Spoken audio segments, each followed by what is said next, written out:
அப்பா ஸ்தோத்திரம் ஏசப்பா. இந்த நேரத்தில் கூட கருத்தில் கொடுக்குறோம் சுவாமி. அப்பா வாஞ்சையோட தாகத்தோட அப்பா இங்கே வந்தால் நிம்மதியும் சொல்லிட்டு ஏசப்பா உங்களை தேடி இருக்கு பிள்ளைகளுக்கு தேவன் ஏசப்பா சத்தமாய் வெளிப்படுகிறார் ஏசப்பா. அப்பா உங்களுடைய சத்தம் காதேஸ்வராவுக்கு அதிரப்படுகிறது. உங்களுடைய சத்தம் பெண்மான்களை ஈனப்படுகிறது. இந்த நேரத்தில் ஏசப்பா கூடி வந்திருக்கிற ஒவ்வொருத்தருக்கும் உங்களுடைய சத்தம் ஆறுதலாகவும் உங்களுடைய சத்தம் பலனாகவும் மாறட்டும்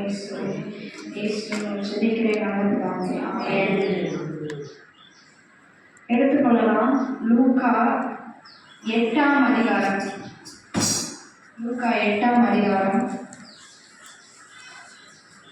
41ஆம் வசனம் முதல் 43 வரை.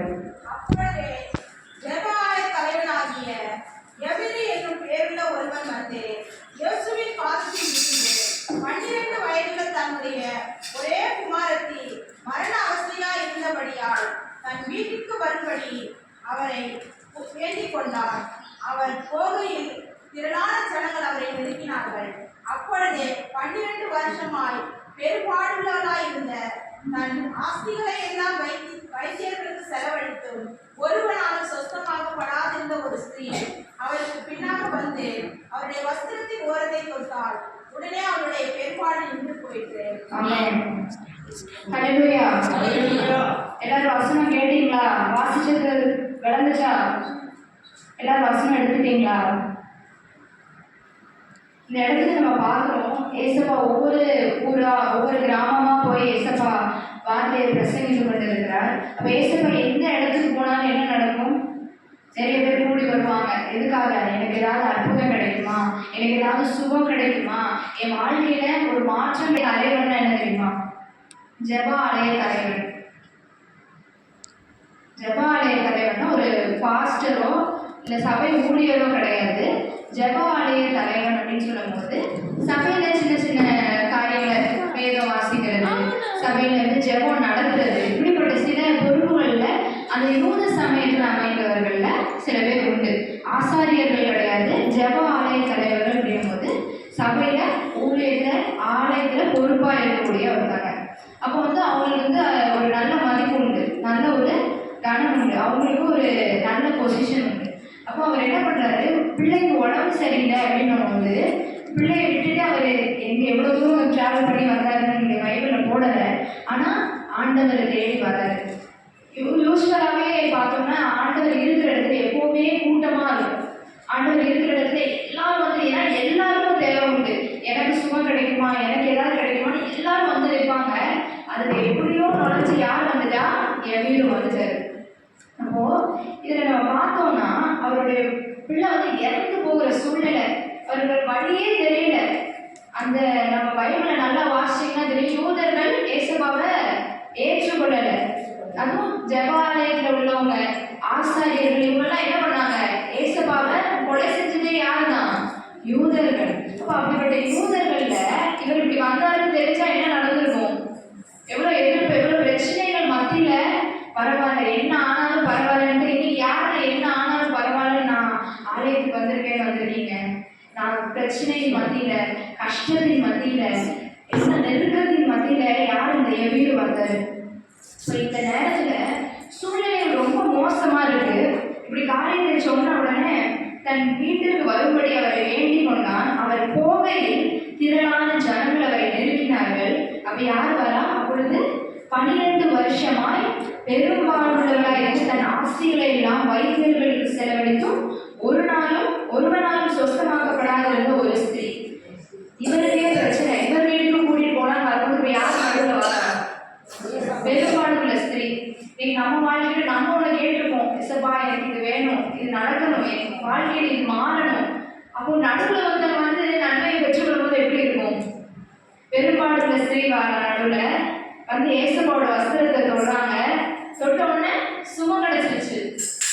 நம்ம எல்லாருக்கும் ரொம்ப நல்ல இதெல்லாம் கிடையாது சில நேரம், அப்படிதானே? சில நேரம் எப்படி இருக்கும்? சரி, நான் இவ்வளவு நாள் ஏங்கிட்டே இருக்கேன், அவங்களுக்கு உடனே நன்மை கிடைச்சிருச்சு, நான் எனக்கு என் பிள்ளைக்கு என் குடும்பத்துக்கு எனக்கு சுகம் வேணும்னு நான் கேட்டுட்டு இருக்கேன். ஆனா என் கூட தான் இப்பதான் வந்தா உடனே சுகம் வாங்கிட்டு உடனே போயிட்டா, அப்படிதானே? ஆனா அவருக்கு தெரியுமா தெரியாதுன்னு தெரியல. வசனம் என்ன போட்டு 12 இன்னைக்கு நம்ம நினைக்கிறோம் அவங்க வந்து ஈஸியா வாங்கிட்டு போயிட்டாங்களே நன்மையா, நான் எவ்வளவு நாள் காத்திருக்கிறேன், நான் எவ்வளவு நாள் இத்தனை நாள் என் வாழ்க்கை மாறிடாதா, நான் ஒரு நல்ல நிலைமைக்கு வந்துட மாட்டேனா, என் வாழ்க்கையில ஒரு சுகம் கிடைக்காதா, எனக்கு ஒரு நன்மை கிடைக்காத, நான் காத்திருக்கிறேனே. யார் இன்னைக்கு காத்திருக்கிறேன்? உண்மையாவே நான் சில காரியங்களுக்காக ரொம்ப காத்திருக்கிறேன். நான் சில காரியங்களுக்காக என் வாழ்க்கை மாறிடாதா, என் வாழ்க்கை முழுசு இப்படியே தான் இருக்குமா, நான் இப்படியே தான் இருந்து கொண்டு இருப்பேனா, என் வாழ்க்கை ஒரு சேஞ்சே வராதா, நான் முன்னாடி இருந்து இப்படிதான் இருக்கேன், என் வாழ்க்கையில் ஒரு மாற்றம் வராதா. காத்து இருக்கிறவர்களுக்கு, அதுவும் இந்த இடத்துல பார்த்தீங்கன்னா ஏசப்பாவை கூட்டிக் கொண்டு போக ஆரம்பிச்சாச்சு. அவங்க வீட்டை நோக்கி பயணம் பண்ண ஆரம்பிச்சாச்சு. பண்ண போதுதான் ஒவ்வொன்றா வருது. முதல்ல என்ன பண்றாங்க? நெருக்கினார்கள். 42ஆம் வசனத்துல சொல்லியிருக்கு, அவர் போகையில் திரளான ஜனங்கள் அவரை நெருக்கினார்கள். காத்திருக்கிற உங்களுக்கு கர்த்தர் சொல்லுகிற முதல் காரியம் என்னன்னா, முதல்ல நம்ம வீட்டுல இருந்துட்டு ஆண்டவர் எனக்கு உதவி செய்யணும்னு எதிர்பார்க்கக்கூடாது. இன்னைக்கு ஜெபஆலய தலைவன் ஒரு பெரிய ஸ்தானத்துல இருக்கிறவர், பெரிய ஒரு ஓனர், இல்ல ஒரு பெரிய பொறுப்புல இருக்கக்கூடியவர். அவர் வீட்டுல இருந்து எங்க வந்தாரு, எவ்வளவு தூரம் தாண்டி போனாரு, அந்த கூட்டத்துக்கு நடுவுல போனாரு. இன்னைக்கு நமக்கு வந்து எல்லாமே வீட்லயே கிடைக்கணும், எல்லாமே நான் எதுவும் கேட்க மாட்டேன், ஏசப்பாவே எனக்கு தரணும் அப்படி இருந்தா கிடைக்குமா? அப்படி இருந்தா கிடைக்குமா?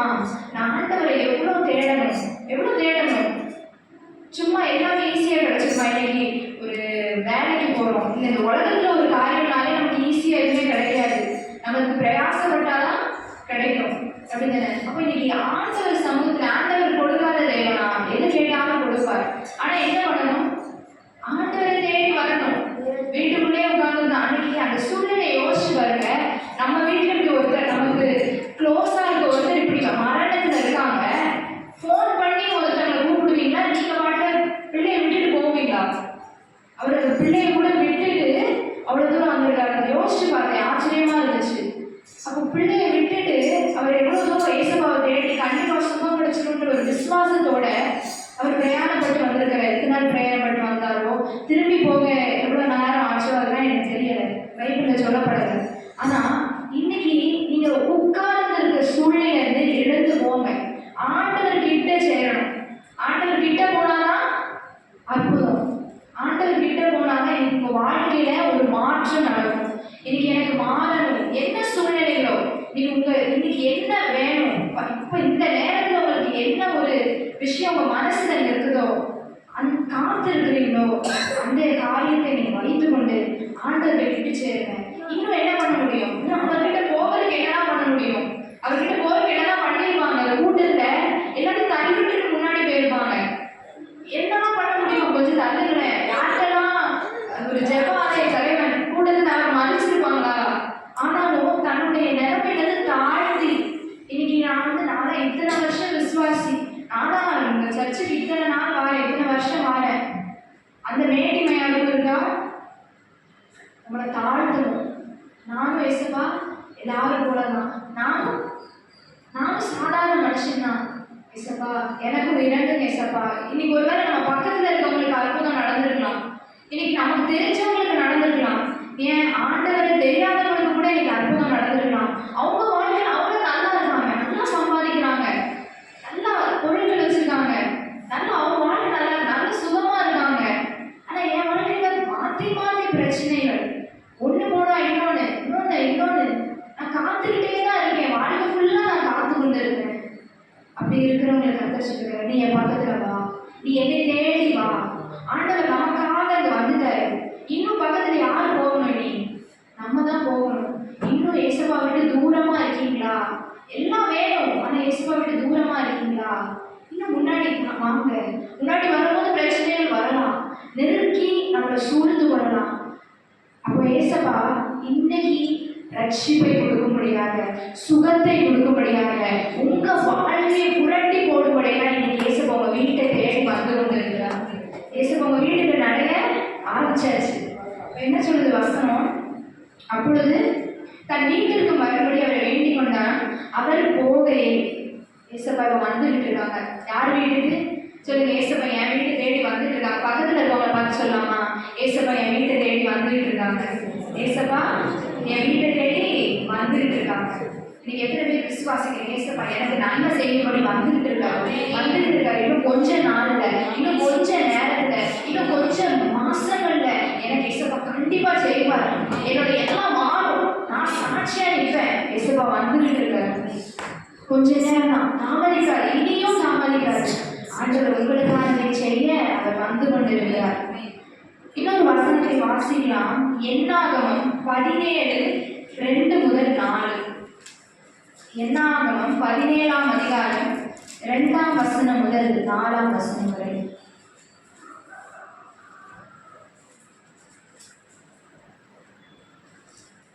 நீ இஸ்ரவேல் புத்திரரோடு பேசி அவர்கள் பிதாக்களின் வம்சங்களாகிய ஒவ்வொரு வம்சத்தினுடைய பிரபுவினிடத்தில் ஒவ்வொரு கோலாக 12 கோலை வாங்கி அவனவன் கோலில் அவனவன் பேரை எழுதுவாயாக. லேவியினுடைய கோலின் மேல் ஆரோனின் பேரை எழுத கடவாய். அவர்களுடைய பிதாக்களின் ஒவ்வொரு வம்ச தலைவருக்காகவும் ஒவ்வொரு கோல் இருக்க வேண்டும். அவைகளை ஆசரிப்பு கூடாரத்திலே நான் உங்களை சந்திக்கும் சாணமாகிய சாட்சி பெட்டிக்கு முன்னே வைக்க கடவாய். என்ன சொல்லிருக்கு? எத்தனை கோத்திரத்தார் இருந்தாங்க இஸ்ரவேல் ஜனங்கள்ல? 12 கோத்திரம் இருந்துச்சு. இப்போ 12 கோத்திரத்துக்கும் ஒரு தலைவர் இருக்காங்க, ஒரு ஹெட் இருக்காங்க. இப்போ எத்தனை பேர் இருப்பாங்க? 12 கோத்திரம்னா 12 தலைவர்கள் இருப்பாங்க. அப்போ இதுக்கு முந்தின அதிகாரத்துல வாசிக்கும் போது தெரியும். இதுல ஏசப்பா ஆசாரியனாக யாரை தெரிந்து கொள்கிறாரு? ஆரோனை வச்சிருக்காரு. இவன் தான் ஆசாரியன், என் ஊழியத்தை செய்யணும்னு ஒருத்தரை ஏசப்பா நியமிச்சு வச்சிருக்காங்க. இன்னொருத்தர் மோசே ஜனங்களை வழி நடத்துறது.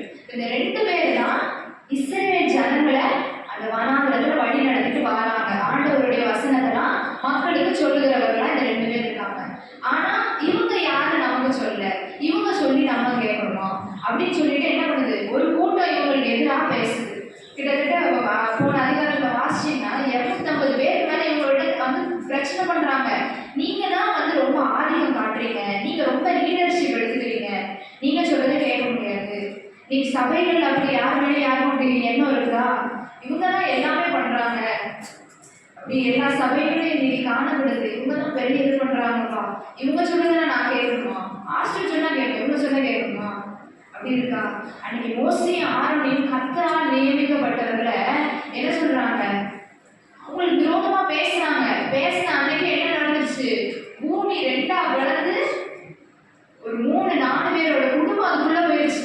அப்படி ஒரு சம்பவம் இந்த நாள் முதல் கொண்டு நடந்ததே கிடையாது. அப்போ அவ்வளவு தூரம் செஞ்சப்பறவங்க கூட அப்ப கூட என்ன சொல்றாங்க? நீங்க எல்லாரும் கொள்ளுறீங்க, நீங்க எல்லாரும் அழிக்கிறீங்க, உங்க பவர் எல்லாம் யூஸ் பண்றீங்க, பயங்கரமா பேசுறாங்க. ஆனா அவங்க கூட ஏசப்பா இருக்கிறாரு, அதுக்கு நம்ம கீழ்ப்படியணும் அப்படின்னு நினைக்கிறாரு. இந்த காரியங்கள் நமக்கு தேவையில்லை. ஆனா இந்த இடத்துல ஒரு ஊழியக்காரனுக்கான மதிப்பே அந்த இடத்துல போயிடுச்சு. அவங்களை யாருமே மதிக்கல. அப்போ அந்த இடத்துல ஏசப்பா ஒரு காரியம் சொல்றாங்க. 12 கோத்திரங்களுக்கு 12 கோலை எடுத்துட்டு வா, கொண்டு வா அப்படின்னு ஏசப்பா மோசே சொல்றாங்க. முதல்ல கோல்னா என்னது? கோல்னா என்னது?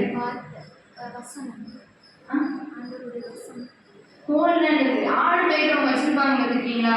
ஒரு தடி, ஒரு குச்சி, ஒரு கம்பு வச்சிருப்பாங்கல்ல, அதுதான் கோல். இந்த கோலை எப்படி எடுப்பாங்க, எப்படி செய்வாங்க, என்ன பண்ணுவாங்க? அது எப்படி கிடைக்கும்? அது ஒரு மரக்குச்சி தான். என்ன பண்ணுவாங்க? ஒரு நல்ல ஒரு மரத்துல இருந்து ஒரு கடைய, ஒரு நல்ல அவங்களுக்கு பிடிக்கிற மாதிரி வாட்டமான ஒரு குச்சியை உடைச்சு அதை நல்லா கையில் இது பண்ண மாதிரி கையில குத்தாதபடிக்கு சீவி நல்லா செதுக்கி வச்சிருப்பாங்க. மரத்துல இருக்கிற வரைக்கும் செடிக்கோ அந்த குச்சிக்கோ உயிர் இருக்கும். அது பிச்ச உடனே அது உயிர் இருக்குமா? பிச்ச உடனே அது உயிர் இருக்காது. வேணும்னா அதை நட்டு வச்சா வேணா ஏதாவது ஒரு இது இருக்கு. ஆனா கையிலே வச்சுட்டு அது உயிர் இருக்குமா? அப்ப அதுக்கு கோல்ன்றத விட ஒரு செத்து போன ஒரு கம்பெனி சொல்லலாம். அப்படிதானே? செத்து போன ஒரு குச்சி. ஒரு எத்தனை கோல் வச்சிருக்காங்க? 12 கோல். அந்த 12 கோலை என்ன பண்ணணும்னு சொல்றாங்க ஏசப்பா? அந்த 12 கோலை ஆசரிப்பு கூடாரத்துல சாட்சி பெட்டிக்கு மேல வை. ஆசரிப்பு கூடாரத்துல வை. அன்னைக்குலாம் சர்ச்சு கிடையாது, கோயில் கிடையாது. அப்போ கூடாரத்துல தான் ஏசப்பா போய் பண்ணிக்கிட்டு பேசிட்டு வருவாங்க. அதுவும் எல்லாரும் போக முடியாது. அப்போ மோசேயும் ஆரோனுக்கு மட்டும்தான் உள்ள போறதுக்கான என்ட்ரி பாஸே இருந்துச்சு. வேற யாரும் போக முடியாது, போனா செத்து போயிடுவாங்க. அந்த மாதிரி ஒரு சூழ்நிலை. அப்போ என்ன சொல்றாரு இயேசுவா மோசேட்ட? 12 கோல். இப்போ 12 கோல்லையும் அவங்க பேர் எழுதியாச்சு. ஆரோன், யூதா அப்படி ஒவ்வொரு கோத்திர தலைவர்களோட 12 பேர் எழுதியாச்சு. ஏன்னா இது ஏன் கோல் உங்க கோல் சண்டை வந்துடக்கூடாதுல்ல, அதனால 12 பேர் எழுதியாச்சு. எழுதி எங்க வச்சிருக்காங்க? இப்ப ஆசரிப்பு கூடாரத்துக்குள்ள வச்சுட்டாங்க. ஏசப்பா சொல்றாங்க இது ஒரு செத்து போன கோல், இதுக்கு உயிர் கிடையாது. ஆனா நாளைக்கு காலையில இந்த கோல்ல எந்த கோல் துளிர்த்து இருக்குதோ அது நான் நியமிச்ச, நான் தெரிந்து கொண்டவனுடைய கோல் தான் துளிர்க்கும்னு ஏசப்பா சொல்றாங்க. இது ஒரு காம்படிஷன் மாதிரி இருக்கு தானே. இது எதுக்காக ஏசப்பா சொல்றாங்க? 12 பேர் இருக்காங்க, அதுல 11 பேர் ஒருத்தருக்கு விரோதமா நிக்கிறாங்க. அப்ப ஏசப்பா இன்னைக்கு உங்களை தெரிந்து கொண்டாரானால், இன்னைக்கு உங்களை அழைத்தாரானால், இன்னைக்கு உங்க மேல ஏசப்பா பிரியம் வச்சிருப்பாருன்னா கண்டிப்பா உங்களுடைய கோல் துளிர்க்கும். எத்தனை பேர் விசுவாசிக்கிறீங்க? ஹல்லேலூயா. யாருக்குமே தெரியாது எந்த கோல் துளிர்க்க போதுன்னு ஏசப்பா யாருக்குமே சொல்லல. மோசேக்கு தெரிஞ்சிருக்கும், ஆனா ஆரோனுக்கு கூட தெரியாது, யாருக்குமே தெரியாது. கோலை கொண்டு வச்சாச்சு. எல்லாரும் நினைச்சிருப்பாங்க கொஞ்சமாவது அறிவு இருக்கா, அந்த கோலை கொண்டு போய் ஆசரிப்பு கூடாரத்தை வச்சிருக்கானே, அது வெறும் ஒரு குச்சி, ஆடு வைக்கிறவன் வைக்கிறத கொண்டு போய் ஆசரிப்பு கூடாரத்தை வைக்கிறானே, அதனால என்ன நடக்கும்? அதுக்கு உயிரே இல்லை. இன்னைக்கு நம்ம வாழ்க்கையில சில சூழ்நிலை செத்து போயிருக்கலாம். இனியும் இதை குறிச்சு நம்ம ஜோபனமான்ற அளவுக்கு வந்திருக்கலாம். இதை குறிச்சு நம்ம என்னத்தை போட்டு நம்ம ஜெபிச்சுட்டு விட்டுருவோம். நம்ம இப்படியே இருந்துருவோம், நம்ம வாழ்க்கை இப்படியே இருந்துருவோம் அப்படின்ற ஒரு சூழ்நிலைக்கு வந்துட்டீங்க. நிறைய பேருக்கு அந்த விசுவாசம் இல்லை. ஏசப்பா நான் இன்னும் 2 நாள் தான் உயிர் வாழ போறேனாலும் எனக்கு அந்த 2 நாள் அற்புதம் நடக்கணும்னு எத்தனை பேர் உண்மையாக விசுவாசிக்கிறீங்க? ஏன்னா வாழ்க்கையில மாறும், கண்டிப்பா மாறும், சூழ்நிலை மாறும். இன்னைக்கு என் மேல எழுதிருக்க தலையெழுத்துன்னு சொல்றீங்கல்ல, எல்லாரும் இப்படி நினைச்சிருக்காங்கல்ல, அந்த காரியங்கள் மாறும். எத்தனை பேர் விசுவாசிக்கிறீங்க? இனியமா மாறப்போகுது. எனக்கு வயசாயிடுச்சு, என் பிள்ளைங்களுக்கு வயசாயிடுச்சு, எனக்கு நம்பிக்கையே இல்லையே. மாறும்.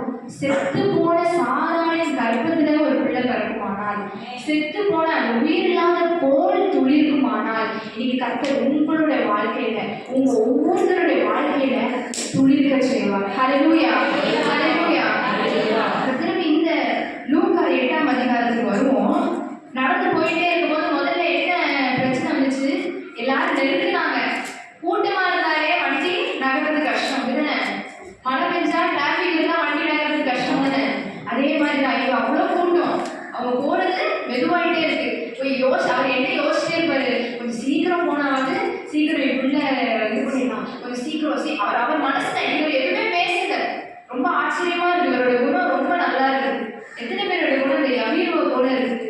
ஏசப்பாவை தொந்தரவே படுத்தல, அவர் போய் சொன்னதோட சரி, அவர் வேற எதுவுமே பேசல.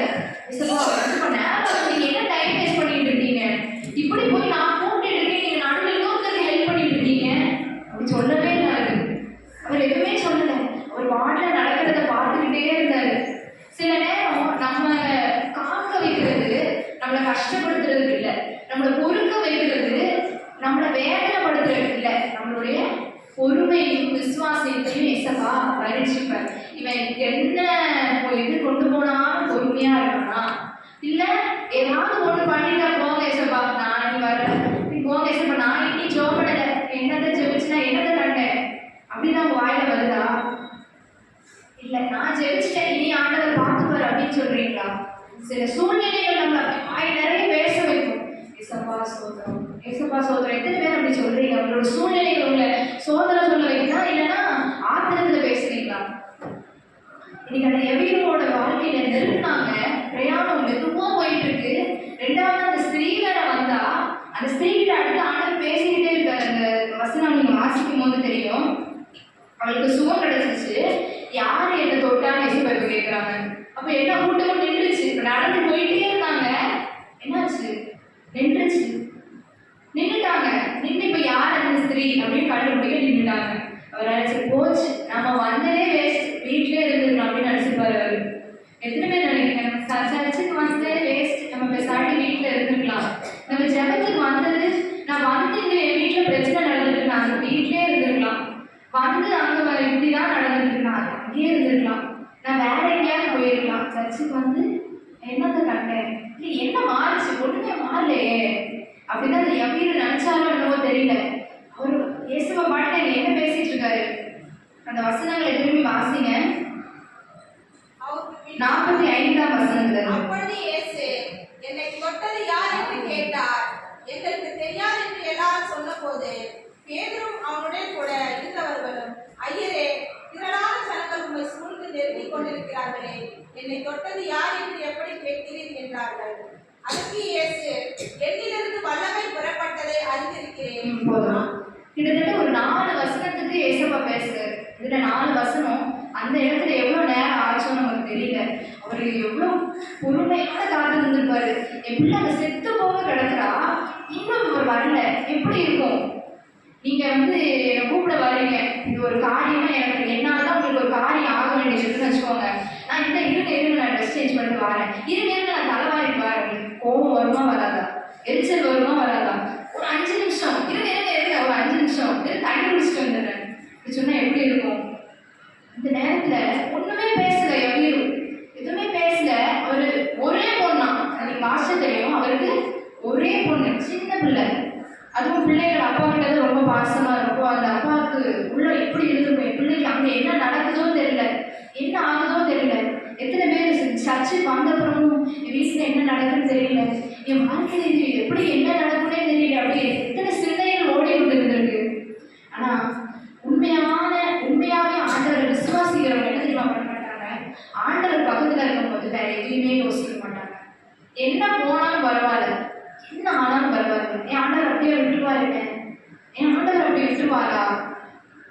யோபு அழகா சொன்னார், கொடுத்தா ஆண்டவர் கொடுத்தார், ஆண்டவர் எடுத்தார்.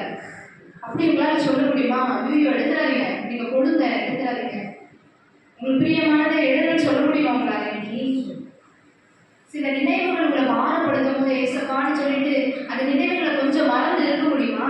இன்னைக்கு அவ்வளவு விசுவாசிக்க முடியுமா உங்களால? ஆனா நான் விசுவாசி, சர்ச்சுக்கு போறேன், விசுவாசின்னு சொல்ற விசுவாசிக்க முடியல. இன்னைக்கு சில நேரம் நடுவில் இப்படி வந்து அவர் நினைச்சிருக்கலாம், நடுவில் இப்படி ஒரு டிஸ்டர்பன்ஸ் மாதிரி அந்த பொண்ணு வந்துட்டாரு, அவர் சுகத்தை வாங்கிட்டு போயிருக்காருன்னு நினைச்சிருக்கலாம். ஆனா சில நேரம் நம்ம வாழ்க்கையில சிலரோட காரியங்கள் நம்மை பலப்படுத்தும், சிலரோட சாட்சி என்ன பண்ணும், நம்ம சோர்வுக்குள்ள ஆகக்கூடாது. நம்ம மனசு என்ன சொல்லணும்னா, அவங்களுக்குலாம் நடந்துருச்சு, நமக்கு தான் ஒன்றும் நடக்க மாட்டேங்குது, என்ன குறை இருக்குன்னு தெரியலையே, இன்னும் நம்ம என்ன பண்ணணும்னு தெரியலையே, நம்ம தான் தப்பா எதுவும் பண்ணிட்டு இருக்கோமா, இல்ல என்னதான் என்ன நடக்குதுன்னே தெரியலையே, சூழ்நிலை என்னன்னு எனக்கே புரிஞ்சுக்க முடியலையே. இல்ல, அந்த காரியங்கள்ல நீங்க பலப்படணும். மற்றவங்களுடைய சாட்சி என்ன பண்ணணும், உங்களை பலப்படணும். அவங்களுக்கு நீங்க செஞ்சிருக்கீங்க, அப்ப கண்டிப்பா அடுத்தது எனக்கு தான், நீங்க எனக்கு செய்ய போறீங்க, பலப்படணும். நீங்க மற்றவர்களுடைய சாட்சி எதுக்கு சொல்றது, மற்றவர்களோட சாட்சி உங்களை பலப்படுத்தும். அப்படி போய்கொண்டே இருக்கும் போது அடுத்த வசனத்துல என்ன சொல்றாரு ஏசப்பா? 49ஆம் வசனம் வாசிங்க. அவர்கள் பேசிக்கொண்டிருக்கையில் ஜெப ஆலய தலைவனுடைய வீட்டிலிருந்து ஒருவர் வந்து அவனை நோக்கி, உங்களுடைய குமாரத்தை மறைத்து போனார், போதனை வருத்தப்படுத்த வேண்டாம் என்றார். ஆமென். இன்னைக்கு எத்தனை பேர் நீங்க ஜெபிச்சு சோர்ந்து போனதை பார்த்து போது நீதான் ஜெபிச்சு ஒன்றும் நடக்கலையே உங்க மனசுலே தோணிருக்கும். ஏன் உங்களுக்கு நெருக்கமானவங்க பக்கத்துல இருக்கவங்க கூட சொல்லியிருக்கலாம், நீ ஜெபிச்சு ஏதாவது மாறிச்சா? உடனே நம்ம யோசிக்க ஆரம்பிச்சிடும். நம்ம தான் பெரிய ஞானிகளாச்சு, சாலமோனை காட்டிலும் நம்ம என்ன மாறிச்சு, இவர் சொல்லி எதுவும் மாறிச்சா, பாஸ்டர் ஜோமணி எதுவும் மாறிச்சா, இல்லை இப்படி போனோம் வாசிச்சோம் பைபிள் வாசிச்சோம், பைபிள் வாசிச்சுட்டு வெளியே போனேன், அப்புறம் எதுக்கு இன்னைக்கு என் மேலே மழை பெய்ஞ்சிச்சு? இப்படிலாம் யோசிக்கிறோமா? நான் ஜோமணிட்டு தானே வெளியே போனேன், இவன்கிட்ட எதுக்கு நான் திட்டு வாங்கினேன்? அப்படிலாம் யோசிக்கிறீங்களா? ஆண்டவர் மணிக்கணக்காக ஜோமனாராம் நைட்டெல்லாம், ஆனாலும் அடுத்த நாள் ஆசாரியர்கள் கூட்டமும் வேத பாடகர்கள் கூட்டமும் அவரை கொலை பண்றதும் கல்லறிகிறதும் வந்தாங்க. ஆண்டவருக்கே அப்படி நடக்கும்னா நம்மளாம் ஏமாற்றோம். இன்னைக்கு நமக்கு வாழ்க்கையில பிரச்சனையே வந்துடக்கூடாதுன்னு நினைக்கிறோம், அப்படிதானே? ஆனா பிரச்சனைகள்ல தப்பிக்கணும்னு ஜெபிக்கணும். ஏசப்பா எனக்கு நீங்க பிரச்சனை வரக்கூடாது, நீ போராட்டம் வரக்கூடாது, அப்படி ஜெபிக்காதீங்க. ஜெபத்தை மாத்துங்க. எப்படி ஜெபிக்கணும்? இன்னைக்கு என்ன பிரச்சனை வந்தாலும் நான் அதை தப்பிக்கணும், உங்க பலத்துல நான் அதை மேற்கொள்ளணும், எனக்கு அதுக்கான பலன் வேணும். இன்னைக்கு எனக்கு பலனீகம் வரலாம், ஆனா அதுல எனக்கு பலன் வேணும். வசனம் பவுல் சொல்றாரு, நான் என் பலவீனத்திலே பலமுள்ளவனா இருக்கிறேன். என் பலவீனம் மாறுச்சுன்னு அவர் சொல்லல, பலவீனத்துல நான் பலமுள்ளவனா இருக்கிறேன். இன்னும் ஒரு நல்ல ஒரு கேரக்டர் பைபிள்ல ஒரு பாத்திரத்தை பார்த்தோம்னா லாசர், ஐஸ்வர்யவான் லாசர் கதை எல்லாருக்கும் தெரியுதுன்னு. ஐஸ்வர்யவான் வாழ்ற நாளுக்கு நல்லா சாப்பிட்டான், நல்ல பெரிய வீடு குடும்பம் எல்லாமே இருந்துச்சு, ஒரு குறை இல்லை. நீங்க குறையே இல்லாதவங்களை பார்த்தா ஆண்டவர் எவ்வளவு ஆசீர்வதிச்சிருக்காரு அப்படின்னு சொல்றீங்க, அப்படிதானே? யாருக்கும் தெரியும் ஆண்டவர் ஆசீர்வதிச்சதா இல்லை பிரபஞ்சத்தின் லோகாதிபதி ஆசீர்வதிச்சு வச்சிருக்கானான்னு யாருக்கும் தெரியாது. ஆனா ஒண்ணுமே இல்லை, நம்ம வீட்டுல குறைவா இருந்துச்சுன்னா தரித்திரியம், நமக்கு ஆண்டவர் ஒண்ணுமே செய்யல அப்படின்னு சொல்றோம். ஆனா லாசரும் அவன் வாழ்ந்த நாள்கள் முழுசும் ஒரு ஆசீர்வாதம், அவனுக்கு வீடு இல்லை, போட்டுக்கு ஒரு ட்ரெஸ் இல்லை, சாப்பிடுறது கூட அந்த ஐஸ்வர்யன் போட்ட மீதி சாப்பாடுதான் திம்மானம். அப்போ அவன் லாசர் வாழ்ந்த முழுசுல என்ன அனுபவிச்சாரு? எதுவுமே அனுபவிக்கல. இன்னைக்கு எதிர்பார்த்து ஆண்டவருக்கு வராதீங்க, எனக்கு இது வேணும், இது கிடைக்கணும், இது முடியணும், அதுக்குதான் சபைக்கு நான் வருவேன் அப்படின்னா கண்டிப்பா அந்த காரியம் நடக்காது. என்னடா இப்படி சொல்றாங்க? நம்ம ஜெபத்துல கேட்டு கொடுக்கறதெல்லாம் கிடைக்கும் இயேசுவா சொல்லியிருக்காங்களே, அது விசுவாசம். ஆனா அதையே நம்பி இன்னைக்கு ஆண்டவர் கிட்ட இருந்து கிடைக்கிறது வேணும், ஆனா ஆண்டவர் வேணாம் அப்படி இருந்தா இருக்கு. சரி, இப்போ சின்ன பிள்ளைகள் அம்மா அப்பா கிட்ட சாக்லேட் ஐஸ்கிரீம் வேணும் கேட்கும். அம்மா வந்தாதான் சாக்லேட் ஐஸ்கிரீம் கிடைக்குமா, இல்ல சாக்லேட் ஐஸ்கிரீம் தனியா வருமா? வந்தாதான் கிடைக்கும். இன்னைக்கு அதை புரிஞ்சுக்காம இன்னைக்கு நிறைய கிறிஸ்தவர்கள் மறைமாலமா நம்பிட்டு இருக்கோம். ஏசப்பா வந்தாலே எல்லாமே வாங்கிட்டு வருவாரு, அப்படிதானே? நம்ம சொல்லவே தேவை, இது வேணும் எனக்கு இது வேணும்ட்டு அவருக்கே தெரியும். அதனால இன்னைக்கு உங்க ஜெபத்தை மாத்த, ஏசப்பா நீங்க வாங்க, எனக்கு நீங்க வேணும் அப்படின்னு அது மட்டும் கேட்டு பாருங்க. உங்களுக்கு என்னெல்லாம் மீறி வேணுமோ அதை அவர் கூடவே கொண்டு வருவார். என்ன பண்ணணுமோ அதையும் அவர் பண்ணுவார். நீங்க வேணும். நம்ம நினைக்கிறோம் ஜெபிச்சாலே ஆண்டவர்கிட்ட பேசுறது தான். எப்படி ஜெபிக்கிறோம்? நம்ம சுயநலமா ஜெபிக்கிறோமா, தேவைக்காக ஜெபிக்கிறோமா? இது வேணும், அது வேணும், இது கிடைக்கணும், அப்படிதான் நம்ம ஜெபம் இருக்குதா? இல்லைன்னா இசப்பா நீங்க வேணும், நீங்க பேசுறத கேட்கணும், இதுதான் என் ஆசை, நீங்க மட்டும் போதும், எனக்கு எல்லாமே போனாலும் பரவாயில்ல, நான் எல்லாமே இழந்தாலும் பரவாயில்ல, எனக்கு இந்த சந்தோஷமான சூழ்நிலைகளை வாழ்க்கையில் இல்லைனாலும் பரவாயில்ல, நீங்க மட்டும் போதும் கேட்டு பார்க்குறீங்களா? நீங்க அப்படி கேட்டு பாருங்க, கர்த்தர் கண்டிப்பா உங்க வாழ்க்கையில ஒரு பெரிய அற்புதத்தை செய்வார். ஆமென். ஹல்லேலூயா. இந்த இடத்துல என்ன நடக்குது? ஜெபாலை தலைவரோட வீட்டுல இருந்து ஒருத்தர் வராங்க, என்ன சொல்றாங்க? பிள்ளை இறந்து போச்சு, இனிமேலும் போதகரை வருத்தப்படுத்த வேண்டாம், போதகரை வருத்தப்படுத்த வேண்டாம். நான் சொல்லுகிறேன், ஏசப்பாவை தொந்தரவுப்படுத்துறதை நிறுத்தக்கூடாது. என்ன பண்ணக்கூடாது? ஜெபிக்கிறத நிறுத்தாதீங்க. ஒரு காரியத்தை 4 நாள் கேட்டு 5ஆவது நாள் கிடைக்கலன்னா அந்த ஜெபமே விட்டுறது. அப்படிதானே நிறைய பேர் ஜெபம் இருக்குது. இல்லை, தினமும் அந்த 12 வருஷம் ஸ்திரீலாம் பாருங்க, 12 வருஷம். ஒரு சின்ன எடுத்துக்காட்டு சொல்றேன். ஒரு நாய் குட்டி போடுறதுக்கு எத்தனை மாசம் ஆகும்? எத்தனை நாட்கள் ஆகும்?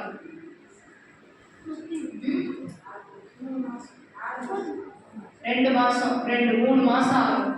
ஒரு யானை குட்டி போடுறதுக்கு எத்தனை நாள் ஆகும்? 2 வருஷம் ஆகும். யானை குட்டி போடுறதுக்கு 2 வருஷம் ஆகும். நாய் குட்டி பெருசா இருக்குமா, யானை குட்டி பெருசா இருக்குமா? யானை குட்டி தான் பெருசா இருக்கும்.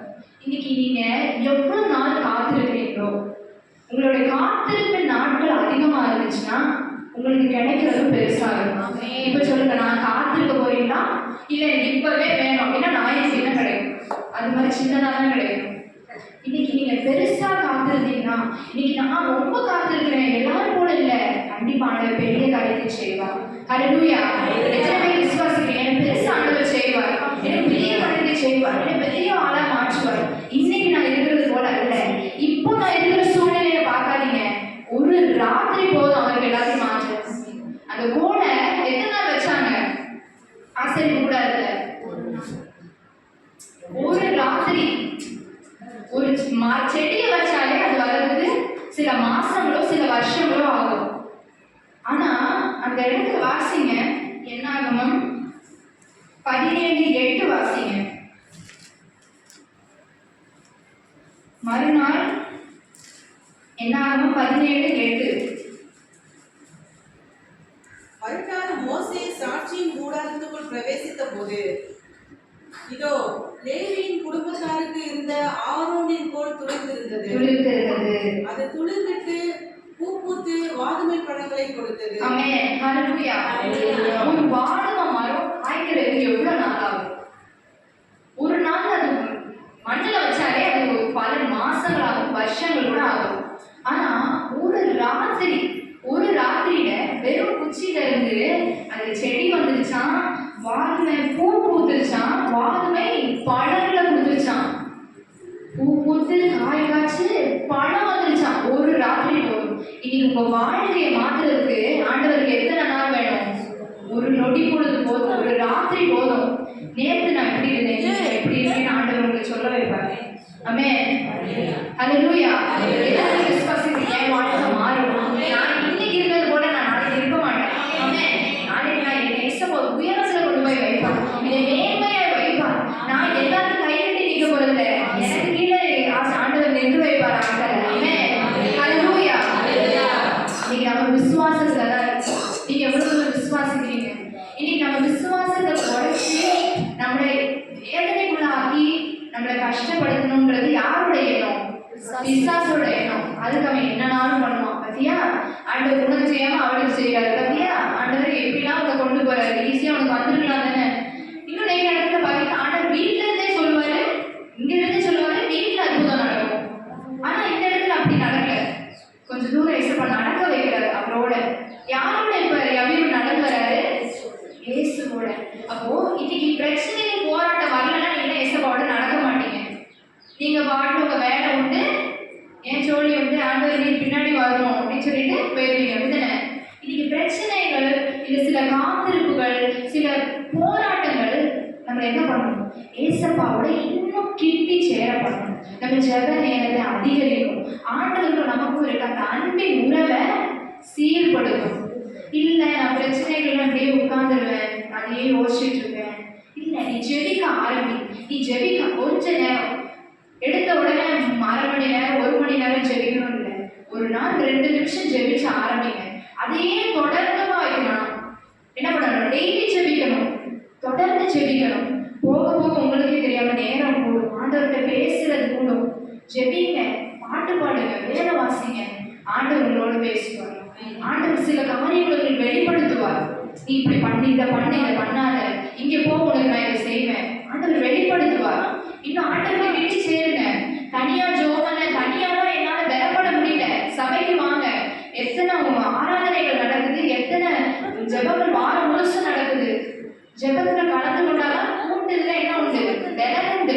கர்த்தர் உங்களை ஆவியில பலப்படுத்துவார். ஆராதனை சண்டே சர்வீஸ் தவிர்த்து ஏதாவது ஒரு சர்வீஸ்க்காவது வரணும், ஒரு இதுக்காவது வரணும். ஒரு உபவாச ஜெபமோ இல்ல ஒரு பெண்கள் ஜெபம், எத்தனையோ ஜெபங்கள் நடக்குது. ஜெபத்துக்கு இங்க குறைவில்லை. வந்து ஜெபிக்கணும். என்ன பண்ணுவார்? ஆண்டவர் உங்களை பலப்படுத்துவார். இப்போ இந்த நேரத்துல ஆண்டவரை வருத்தப்படுத்தாது. இன்னைக்கு உங்க மனசாட்சி சொல்லலாம், இல்ல உங்க கூட இருக்கவங்க சொல்லலாம், நீ போட்டு இதையே ஜோம் பண்ணிட்டு இருக்காரு, அதான் முடிஞ்சு போச்சு. ஆனா முடிவிலே ஒரு துவக்கத்தை ஆண்டவர் வைத்திருக்கிறார். நீ எங்க முடிஞ்சு போச்சு, உன் பலன் எப்போ 0 ஆகுதோ, நீ வந்து என்னால இனி முடியாத உன் பவர் எல்லாம் குறையோ, அங்கதான் நீ ஆண்டவரோட பவரை பார்க்க முடியும். ஹல்லேலூயா. உன் பலவீனத்திலே என் பலன் பூரணமாயிருக்கும். உன் பலத்துல என் பலன் இருக்குன்னு சொல்லுறாரா? இல்ல, உன் பலன் வந்து 0 ஆயிடாதான் ஆண்டவருடைய பலனை ஃபுல்லா பார்க்க முடியும். ஹல்லேலூயா. நீங்க ஆண்டவருடைய பலனை நான் முழுசா பார்க்கணும். ஆண்டவரை கூட இருந்து செஞ்சு கொண்டு நம்ம பலத்துல நிறைய காரியங்கள் செய்யலாம், நிறைய நம்ம இது பண்ணலாம் நம்மளுடைய பலத்துல. ஆனா அது அவ்வளவு பெருசா பேசப்படாது.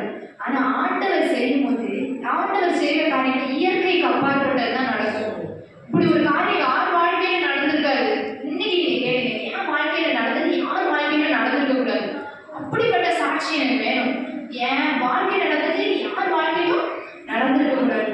அப்படி எனக்கு வேணும். இன்னைக்கு ஆண்டவரை தொந்தரவு படுத்துறதை நிறுத்தக்கூடாது. மீண்டுமாக ஜெபிங்க. உங்க ஜெப வாழ்க்கையை கட்டி எழுப்புங்க. திரும்பியும் ஜெபிங்க. நல்லா நில்லுங்க ஆண்டவர் சமூகத்துல. நான் விட மாட்டேன் சப்பா. நான் கேட்கிற காரியம் எத்தனை நாட்கள் ஆனாலும் எத்தனை வருஷங்கள் ஆனாலும் நான் கேட்கறத விட மாட்டேன். ஆண்டவர் கண்டிப்பா ஒரு நாள் செய்வார். கண்டிப்பா ஒரு நாள் செய்வார். ஏன்னா ஆண்டவர் என்ன பண்ணியாச்சு, நம்ம வீட்டை நோக்கி அவர் வந்து கொண்டு இருக்கிறார். நம்ம சூழ்நிலைகளை நோக்கி அவர் நடந்து வந்து கொண்டு இருக்கிறார். ஹல்லேலூயா. அப்ப முதலாவது காத்திருக்கணும். முதலாவது எப்படி காத்திருக்கணும்? ஆண்டவருடைய சமூகத்துல பொறுமையாய் காத்திருக்கணும்.